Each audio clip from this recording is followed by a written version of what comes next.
प्रदेश में भीषण गर्मी पड़ रही है, लेकिन उत्तर प्रदेश में बिजली की डिमांड बढ़ने के साथ ऊर्जा विभाग के द्वारा एक इतिहास रचा गया है। 30,000 मेगावाट से ज़्यादा सप्लाई की गई है। हमारे साथ बातचीत करने के लिए ऊर्जा मंत्री स्वयं मौजूद हैं। आपका स्वागत है दूरदर्शन के साथ। उत्तर प्रदेश ने एक बार इतिहास रचा है सप्लाई को लेकर बिजली की। किस तरीके से देखते हैं, कितना बड़ा अचीवमेंट है ये उत्तर प्रदेश के लिए? आपका बहुत बहुत धन्यवाद। आपने सही कहा कि वर्तमान में जो हम आपूर्ति कर रहे हैं 30,600 मेगावाट से ऊपर की, लगभग 700 मेगावाट, 30,700 मेगावाट के आसपास, वो उत्तर प्रदेश के इतिहास में सर्वाधिक है। इतना ही नहीं, पूरे देश में किसी भी राज्य के इतिहास में सर्वाधिक है।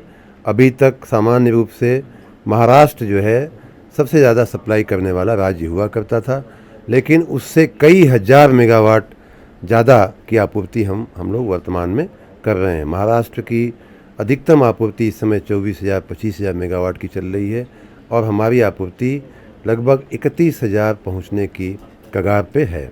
आपको मैं ये भी बता दूं कि पिछले साल 28,000 मेगावाट की आपूर्ति करके उत्तर प्रदेश पूरे देश में नंबर 1 राज्य बना था और उत्तर प्रदेश के इतिहास में भी सर्वाधिक आपूर्ति थी। उस आपूर्ति को इस गर्मी में 2 महीने में हम लोगों ने 28,000 को पार करके 29,000 की आपूर्ति किया, 29 को पार करके 30,000 की, और अब 31,000 पहुंचने की कगार पे हैं। मैं अपने ऊर्जा परिवार के तमाम मित्रों को, यूपीपीसीएल के प्रबंधन को, डिस्कॉम्स के प्रबंधन को, ऊर्जा परिवार के सभी अपने भाइयों बहनों को बधाई दूंगा कि आपने इस गर्मी की चुनौती को बखूबी इसको आपने पूरा किया है।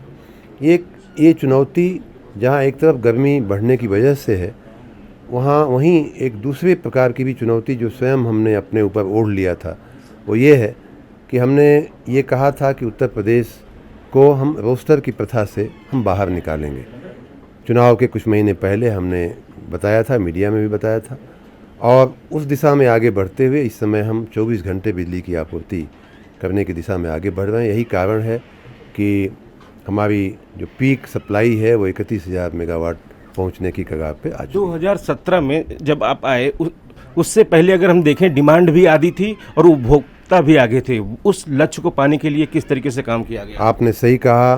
2012 से 2017 की जो मैक्सिमम आपूर्ति थी वो 13,000-14,000 मेगावाट हुआ करती थी। उनकी 2.5 गुना बिजली हम इस समय दे रहे हैं। 12 का अगर 2.5 गुना करेंगे तो 30 होता है, 30,000 हम दे रहे हैं। जो उनकी मैक्सिमम डिमांड हुआ करती थी 12,000-13,000, वो इस समय हमारी मिनिमम डिमांड है। जब सब लोग रात को सो जाते हैं, एसी चलते चलते बंद कर देते हैं, उसको हम लोग लो डिमांड कहते हैं, मिनिमम डिमांड कहते हैं। वो भी उनकी कई गुना है, उनके अधिकतम डिमांड की कई गुना है। तो इस प्रकार 2017 की कोई तुलना नहीं है।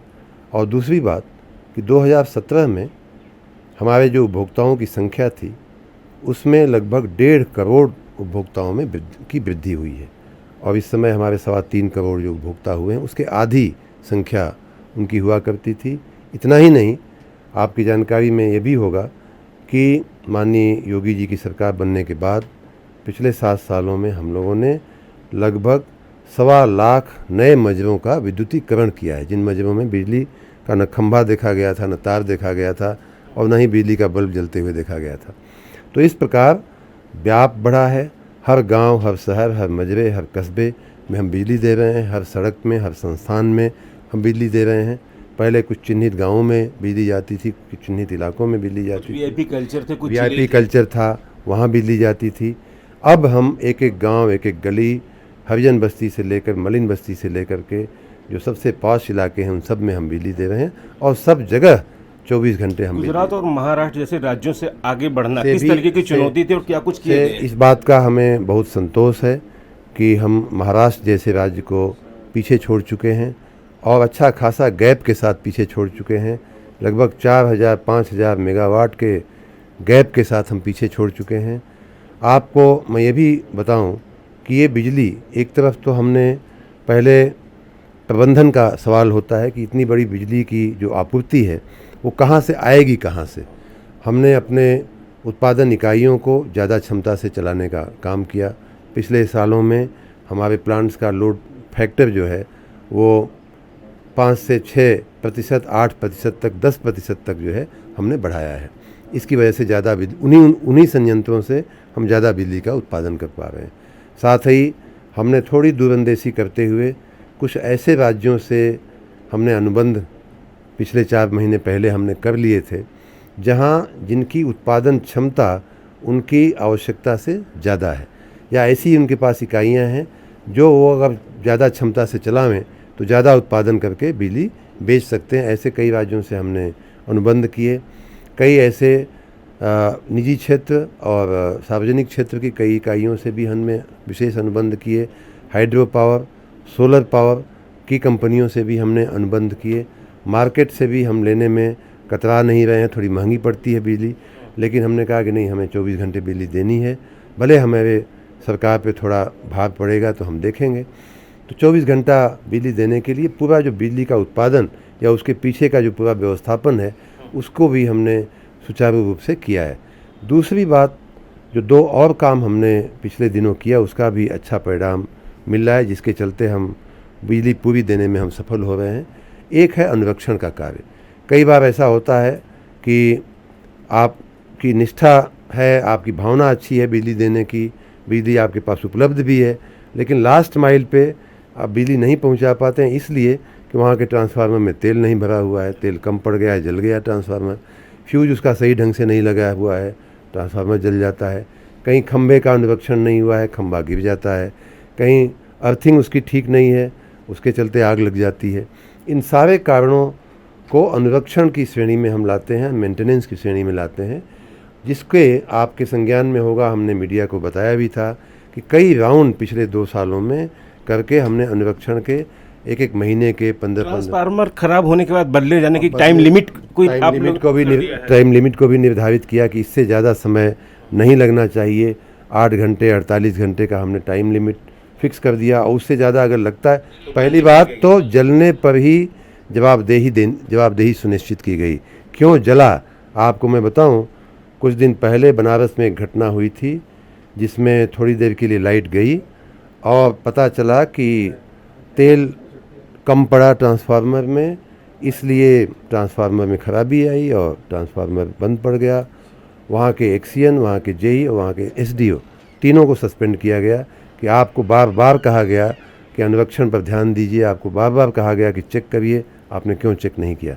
तो इस बार हम लोग बहुत सख्त हैं इन सारे मामलों पे कि अनुरक्षण सही ढंग से हुआ, उसका अच्छा परिणाम हमको लास्ट माइल पे मिल रहा है।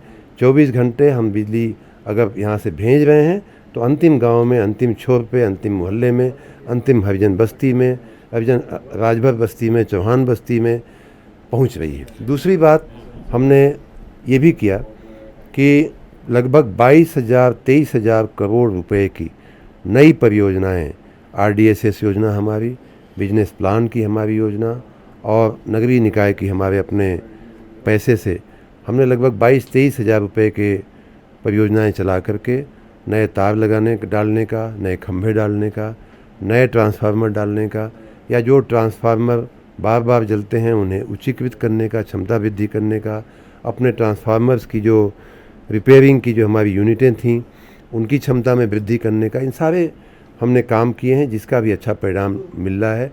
आपकी जानकारी में ला दूं कि लगभग 1 लाख किलोमीटर की नई जब तार हो गए थे, ऐसे नए AB केबल वाले तार डाले गए हैं। 19 लाख नए खंभे लगाए गए हैं।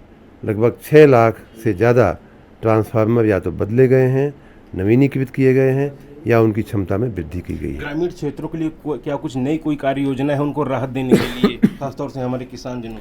ये जो किसानों का आपने देखा होगा कि एक तरफ किसानों की कनेक्शन का जो काम होता है, हजारों नहीं लाखों किसानों को हमने पिछले 2 सालों में नए नलकूपों के कनेक्शन दिए हैं। उसमें भी जो टाइम लगता था कि किसान ने पैसा जमा कर दिया, फिर भी उसे सामान देने में, उसको कनेक्शन देने में बहुत समय लग जाता था, उस समय को कम करने का हमने काम किया है, जल्दी कनेक्शन मिले उनको। और सबसे बड़ी बात जो माननीय योगी जी की सरकार ने, इस सरकार ने माननीय प्रधानमंत्री जी के आशीर्वाद से जो हम कर पाए वो ये है कि किसानों की बिजली 1 अप्रैल 2023 से हमने संपूर्ण रूप से माफ़ किया हुआ है। चाहे वो ग्रामीण क्षेत्र का किसान हो, चाहे शहरी क्षेत्र का किसान हो, उसको एक पैसा भी अब अपने नलकूप के, ट्यूबवेल के, सिंचाई के कनेक्शन के लिए देने की आवश्यकता नहीं है। ग्लोबल इन्वेस्टर समिट में सबसे ज़्यादा प्रस्ताव आपके डिपार्टमेंट में आए, कैसे देखते हैं आने वाली चुनौतियों को हल करने के संदर्भ में वो कैसे किस तरीके से सहायक होंगे? उन सभी प्रस्तावों को हम लोगों ने आगे बढ़ाया है। उसमें जो ऊर्जा विभाग की चुनौतियों की आपने जो बात किया, उसकी दृष्टि से मैं अगर बात करूं तो जो सौर ऊर्जा के प्रस्ताव थे उनमें से लगभग 10,000 मेगावाट के संयंत्र जो है विशेष करके बुंदेलखंड क्षेत्र में या तो लग चुके हैं या लगने के काफ़ी कुछ प्रगति पे हैं।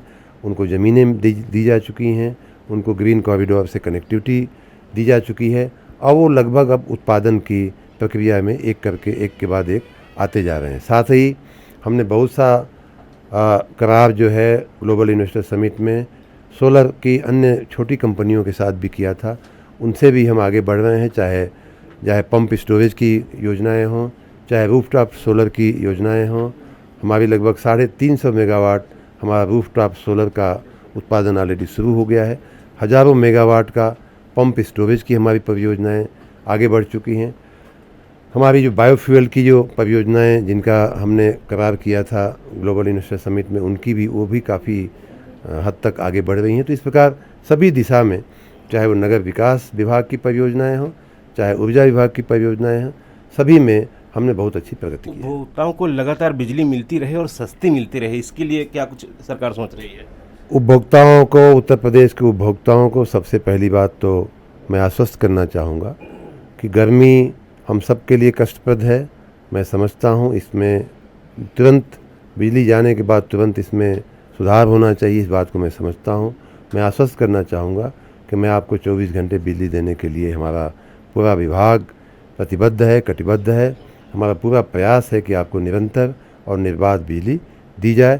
साथ ही इस निर्बाध बिजली की आपूर्ति में जो लोग समस्या पैदा करते हैं, कटिया लगाने वालों को, चोरी करने वालों को, मैं सावधान और सजग भी करना चाहूँगा कि आपके खिलाफ़ कड़ी से कड़ी कार्रवाई की जाएगी, पुलिस कार्रवाई की जाएगी, FIR किया जाएगा, आपको जेल भिजवाने का भी प्रबंध किया जाएगा। अगर आप निर्दोष नागरिकों को बिजली पहुंचाने में किसी भी प्रकार से दिक्कत पैदा करेंगे तो आपके खिलाफ सख्त से सख्त कार्रवाई की जाएगी। तो ये थे ऊर्जा मंत्री A.K. शर्मा जी, जो बता रहे थे प्रदेश सरकार लगातार काम कर रही है। ऊर्जा विभाग के द्वारा लोगों को राहत पहुंचाने के लिए बड़े कदम उठाए जा रहे हैं। विकास सिंह, DD न्यूज़, लखनऊ।